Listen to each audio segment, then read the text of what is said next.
శ్రీకాకుళం జిల్లా కోటబొమ్మాలి మండలం నిమ్మాడ గ్రామ సమీప జాతీయ రహదారిపై శనివారం మధ్యాహ్నం 2:30 రోడ్డు ప్రమాదం చోటు చేసుకుంది.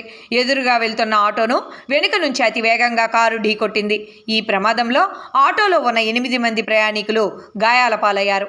విషయం తెలుసుకున్న 1033 నేషనల్ హైవే సిబ్బంది ఘటనా స్థలానికి చేరుకొని క్షతగాత్రులను 1033, 108 అంబులెన్స్లలో చికిత్స నిమిత్తం ఆసుపత్రికి తరలించారు.